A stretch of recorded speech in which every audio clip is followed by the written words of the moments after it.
Well, it's 10 a.m. by the studio clock. You're watching Breakfast News on Rajya Sabha TV. I'm Tina Jha. Let's start with the headlines. 3 out of 10 Pakistani terrorists who had entered India through Gujarat border neutralized. Security agencies have reportedly zeroed in on 7 others in their hideouts. After the Rajya Sabha, Lok Sabha now passes the real estate bill to be now sent for President's approval, after which it will become a law.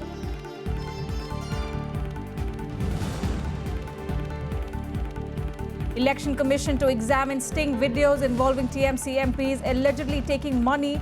Issue raised in Lok Sabha yesterday. Government suggests probe by the Speaker. TMC dismisses charge.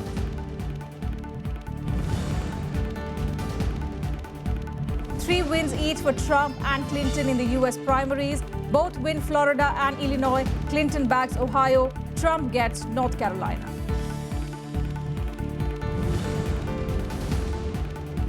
And shock defeat for India in their inaugural match in the World T20 tournament. New Zealand trounced host by 47 runs in Nagpur.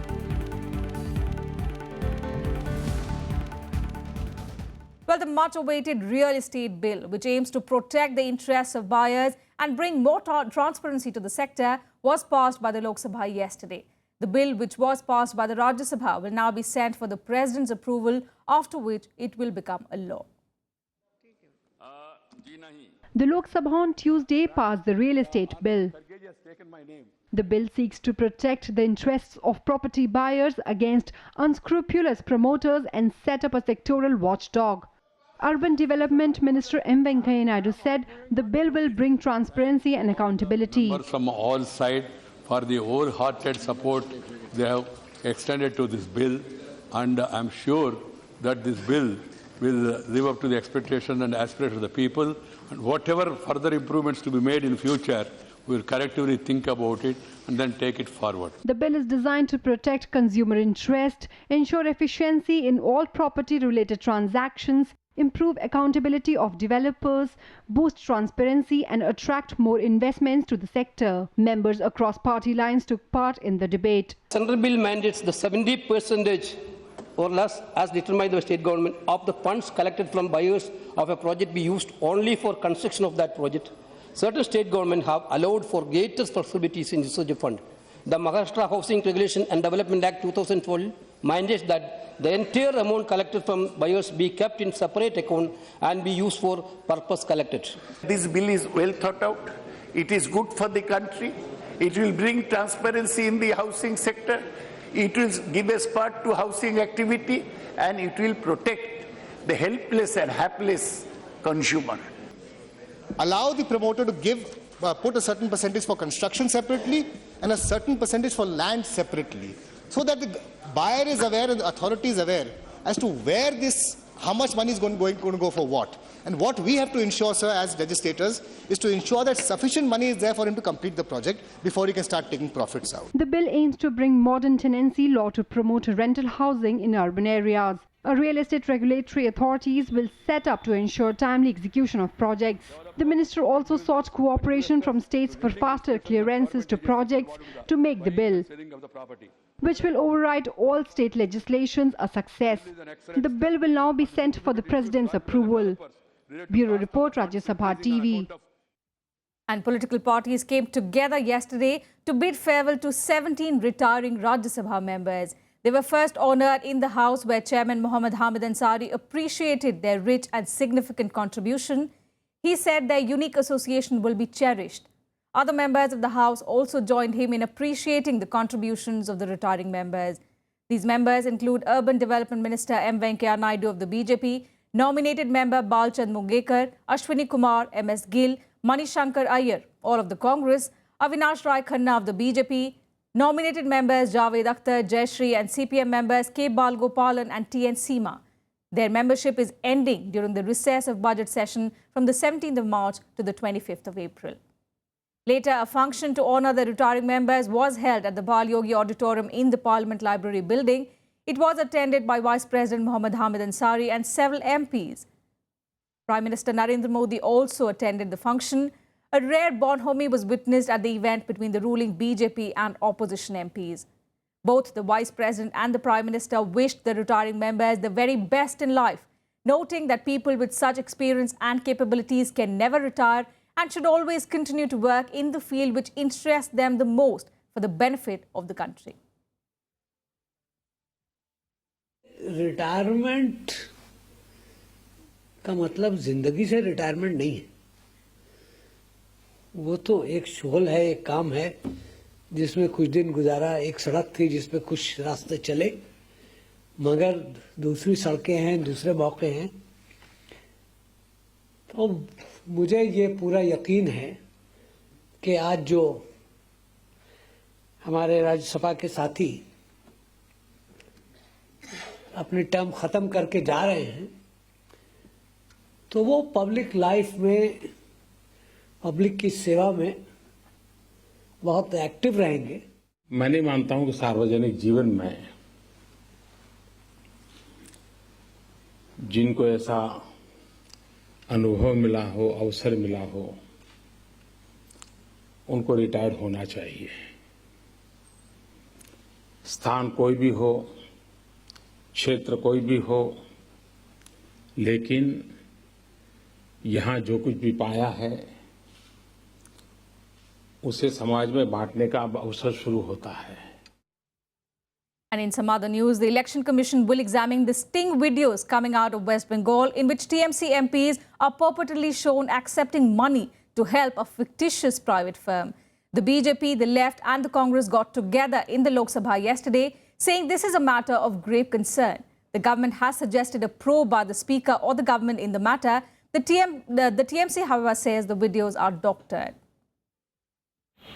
The Central Election Commission has said it has received representations from political parties on the sting video purportedly showing TMC leaders accepting money to help a fictitious private firm, and that the matter will be examined.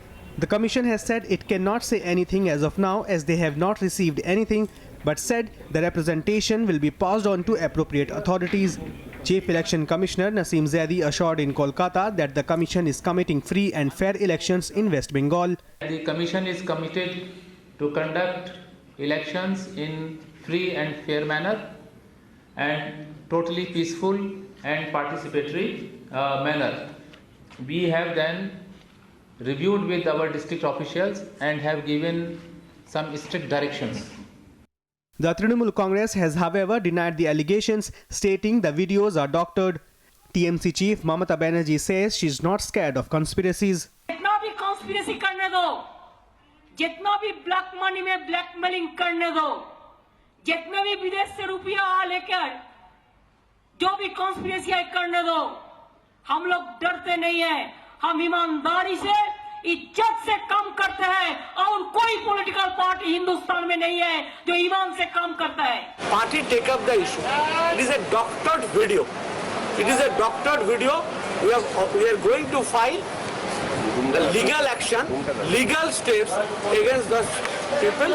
Those people have published those videos. The left alleging that the BJP at the centre and the TMC have joined hands to defeat it in the state, and hence the centre is hesitating in taking action. If they claim that the tapes are doctored, then that investigation will prove whether they are doctored or not. So that investigation should be ordered. Naturally, the government was silent. And that silence is clear reconfirmation of the match fixing that is going on between the Trinamool Congress and the BJP. The Congress had demanded an impartial probe into the matter. The BJP has demanded an immediate dismissal of the Mamata government. Party leaders also met West Bengal Governor K.N. Tripathi over the matter. The matter also came up in Lok Sabha on Wednesday, with the government favouring a probe into the allegations. Bureau Report, Rajya Sabha TV. 3 of the 10 suspected Pakistani terrorists who allegedly entered Gujarat recently have been neutralized. The security agency officials said the terrorists were neutralized in a western state last Friday before they could carry out any attack in the country. PTI is also quoting sources saying that the remaining 7 terrorists have also been zeroed in their hideouts and operation is on to neutralize them. Further information is not being divulged as the operation is still going on. The group, all suspected to be Pakistani terrorists belonging to the Lashkar-e-Taiba and the Jaish-e-Mohammed, had planned to attack the Somnath temple in Gujarat during Shivratri on the 7th of March, besides several other targets. Immediately after the intelligence input about the infiltration of the terrorists was received, the centre had dispatched 4 NSG teams to Gujarat, and they were put in different locations across the state. And meanwhile, news just coming in, at least 15 people were killed in a blast in Pakistan's Peshawar city early today. Among those killed were 5 government employees. Over 20 of them are feared injured. The explosion took place near a bus. Security forces and ambulances were rushed to the scene. No group has claimed responsibility for the attack yet.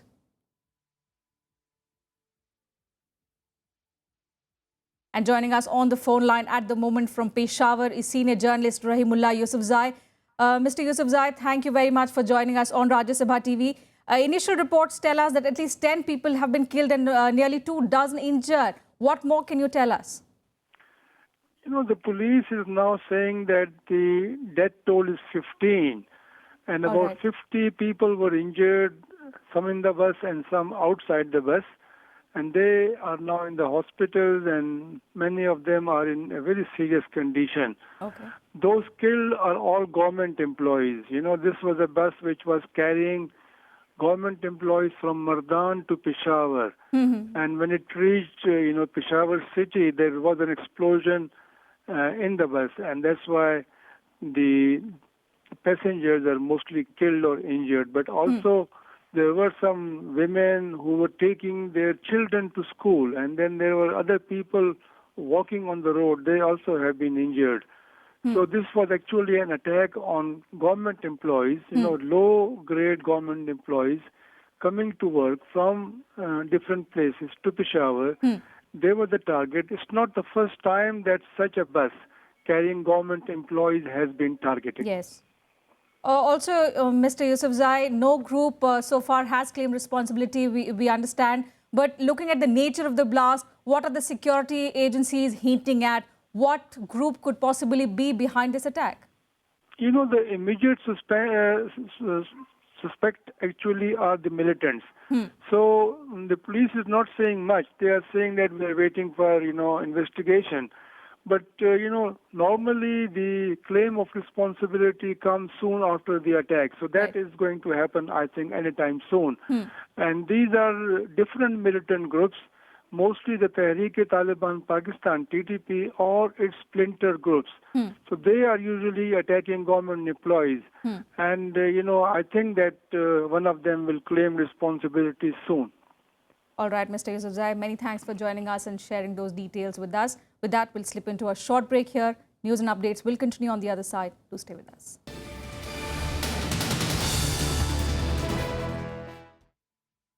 Hello, I am Ishan Russell. I'm Tracy Shilchi and you're watching News Tonight.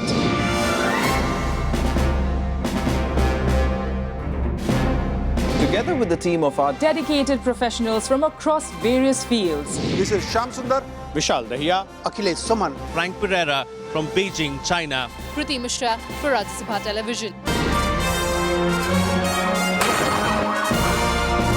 We bring to you the news that matters here on Rajya Sabha TV.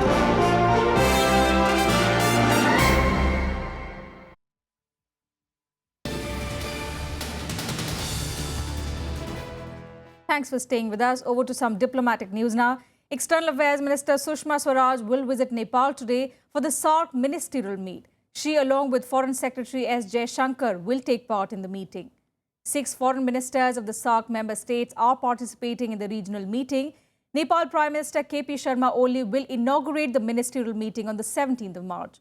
What is of significance also is that Sushma Swaraj will be meeting her Pakistani counterpart Sartaj Aziz on the sidelines of the meeting.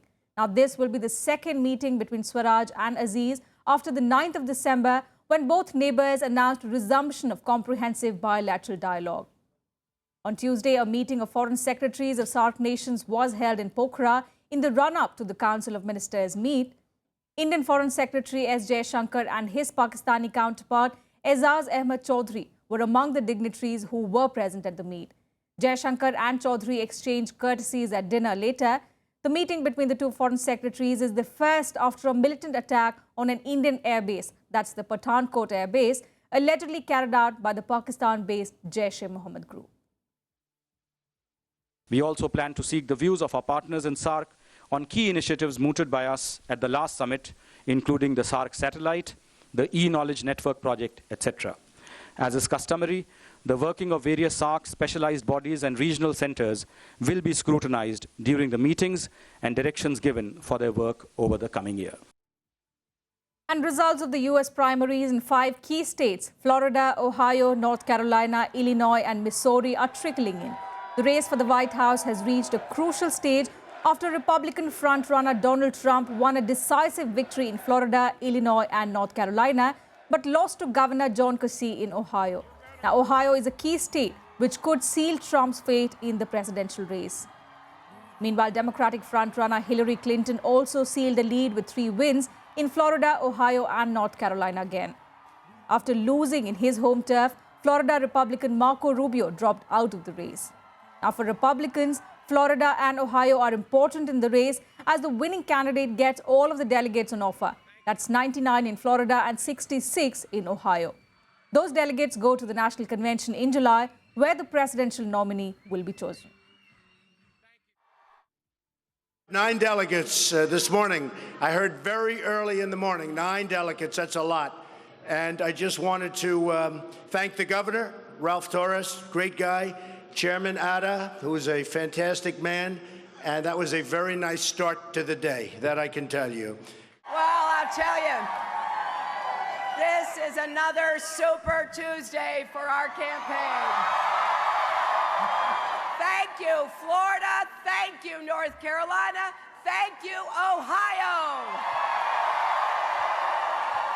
Our campaign has earned more votes than any other candidate, Democrat or Republican.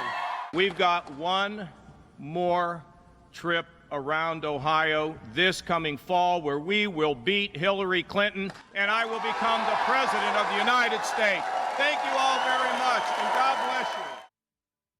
Well, the UN brokered Syria peace talks continue in Geneva. Hopes are high as Russian warplanes have begun to retreat from Syria's war front. Meanwhile, the United States and Russia expressed willingness to encourage Syrian opposition to participate in the talks. A fresh round of Syria peace talks began on a positive note in Geneva. Retreat of Russian fighter jets from the war front has given a ray of hope for Syrians. The UN Special Envoy for Syria, Staffan de Mistura, said he will try and reach a consensus after comparing documents from the Syrian government and the opposition. The opposition repeated its demands, release of political prisoners and delivery of aid. We do hope that the government delegation will be bringing as well some progress in what it has presented and go into details about what it sees as the general principles that should be the future of Syria, as well as its vision of what the transitional process should look like. We consider this a significant, I repeat, a significant development. And now we hope, and we shall be expecting and hoping that this will be happening, that we will be seeing this decision bringing some positive influence on the actual progress of the talks. Russia, meanwhile, expressed hopes that the US will exert influence on Syrian opposition during the Geneva talks to participate in negotiations and ensure that the fragile ceasefire holds. We are having Russia and America talking and being part, basically, of a common operation center. And they are co-chairing 2 task forces. And we have 18 countries who are actually meeting, and they are meeting in the task force. The cessation of hostilities has obviously not been perfect. I don't know one that ever has been. And we have raised, and we will continue to raise, our serious concerns about violations when they occur. But it's also clear that the violence in Syria is down, very significantly reduced, and access to humanitarian assistance. Outside the UN, artists displayed a 3D depiction of destruction in Syria, a grim reminder of 5 years of bloody conflict. Vladimir Putin's snap decision to retreat has rearranged the lines of grinding conflict. At the same time, it has solidified Moscow's influence not only on the battlefield but also at the negotiating table. Bureau Report, Rajya Sabha TV. And on to Brussels now, where one suspect was found dead by the police in an apartment on Tuesday evening. This after an anti-terrorist raid by Belgian and French officers was met with heavy weapon gunfire that left 4 police officers injured. 1 or more people opened fire on Belgian and the French police officers while they were conducting a routine search of an apartment in a suburban street in the Belgian capital. The raid was linked to last year's Paris attacks in which 130 people were killed.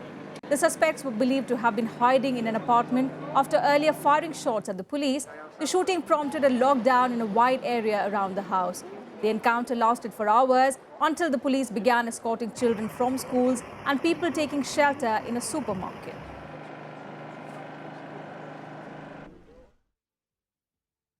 We stellen vast dat we veel geluk hebben. We hebben 4 mensen die licht gewonden zijn. Dat had een drama kunnen zijn. Onze politieagenten blijven aan het werken op het terrein. On to cricket now. India lost its opening match against New Zealand by 47 runs in the Super 10 contest of the World T20 tournament in Nagpur yesterday. The Kiwis posted a score of 126 by losing 7 wickets and bundled out India's batting display at 79 in just 18.1 overs, keeping their unbeaten streak against India intact. Now, this was India's second lowest T20 total ever. New Zealand continued its winning streak against India at the T20s, giving the host a nightmare start to their campaign at the ICC World T20. Opting to bat first, New Zealand beat India in its opening match by a whopping 47 runs. Kane Williamson's gamble on spinners paid off as the bowlers decimated India's batting lineup, registering a stunning win over the favourites. Michel Santner leading the rout with 4 wickets by giving only 11 runs. I guess looking at the pitch, we knew it'd probably do a little bit of spin there, so I guess that was up to the selectors, but they thought they'd go in with another spinner, and it paid off tonight. I mean, there's a lot of purchase out there, and watching Jadeja bowl and Ashwin, and there's a bit of purchase, so I think we were lucky to have 3 alright spinners there and managed to do the job today. For India, it was the jinx of playing against the Kiwis. Although restricting the opponent to just 126, Team India would have been high on confidence, but poor batting performance turned the match the other way around.